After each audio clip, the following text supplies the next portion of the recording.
ఈరోజు దేశంలో ఏం జరుగుతుందో మనం అందరం గమనిస్తూనే ఉన్నాం. ఇంటర్ విద్యార్థుల తల్లిదండ్రులు మరియు ఇంటర్ విద్యార్థులు దేశం మొత్తం ఉద్యమించడం ఇది మనకు చాలా బాధాకరమైన విషయం. ఎందుకంటే ఫ్రీ మెడికల్ సీట్ అనేది మామూలుగా రాష్ట్ర స్థాయిలో కొన్ని సెట్ల ద్వారా రిక్రూట్మెంట్ జరిగేది.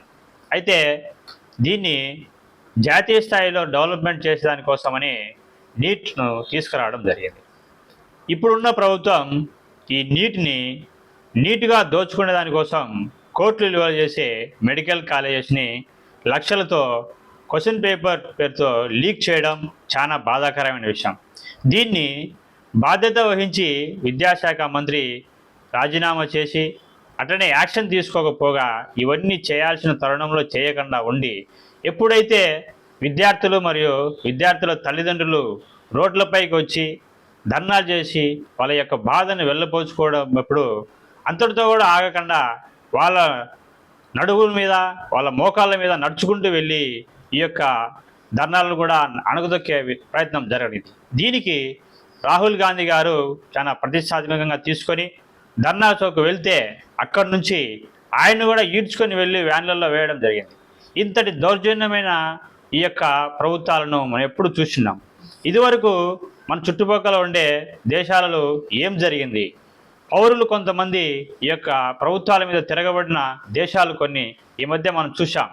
నేపాల్ అయితేనేమి, శ్రీలంక అయితేనేమి, ఆఫ్ఘనిస్తాన్ అయితేనేమి, ఈ కోవలోకి తీసుకునే విధంగా మోడీ చర్యలు ఉన్నాయని చెప్పేసి మనకు తెలుస్తుంది. అయితే ఈ యొక్క నీట్ పేపర్ లీకేజ్ అనేది మే 3వ తారీఖు నుంచి స్టార్ట్ అయిన ఈ యొక్క తతంగం అంతా ఇప్పటి వరకు నువ్వేం యాక్షన్ తీసుకోకపోగా, నువ్వు స్పందించకపోగా నిన్న విద్యార్థులను రోడ్ల మీద ఈడ్చుకుంటూ తన్ని తర్వాత ఇది ఎక్కడికి వెళ్తుందో అనే భయంతో నిన్న ఒక స్టేట్మెంట్ ఇస్తారు. అంటే జనాలు వచ్చి రోడ్ల మీదకి వచ్చి కొట్టించుకుంటేంత వరకు తప్ప నీకు సమస్యలు కనిపించవు. మరి దీని మీద ఏం యాక్షన్ తీసుకోకుండా ఈరోజు మంత్రి గారు రాజీనామా చేసి మేమేదో యాక్షన్ తీసుకుంటామంటే సరిపోదు. ఈ యొక్క నీట్ ఎగ్జామ్ని మరీ ఇప్పుడు రిజల్ట్ కోసం వెయిట్ చేసుకుంటూ జనాలు ఉక్కిరిబిక్కిరి అవుతున్నారు. మరి ముందు రాసిన వాళ్ళ పరిస్థితి ఏంటి? అప్పుడు ప్రిపేర్ అయిన వాళ్ళ పరిస్థితి ఏంటి? సెకండ్ టైం ఎలా క్వశ్చన్ పేపర్ వచ్చింది? ముందు వచ్చిన క్వశ్చన్ పేపర్కి ఇప్పటికి డిఫరెన్సెస్ ఏంటి? మరి వీటన్నింటినీ పక్కన పెట్టి మళ్ళీ మేము రీ ఎగ్జామ్ పెట్టినాము, అందులో క్వాలిఫై అవుతారు, వాళ్ళకందరికీ సీట్ అలాట్మెంట్ చేశాం కూడా, ఇంతమంది క్వాలిఫై అయ్యారు అని ఈ యొక్క ముసలి కన్నీరు కారుస్తూ మోసపూరితమైన స్టేట్మెంట్లు ఇచ్చుకుంటూ ప్రజల్ని అలానే ఇంటర్ విద్యార్థుల్ని మభ్యపెట్టే ప్రయత్నం చేసినటువంటి ఈ యొక్క బీజేపీ ప్రభుత్వం వెంటనే గద్దె దిగిపోవాలి.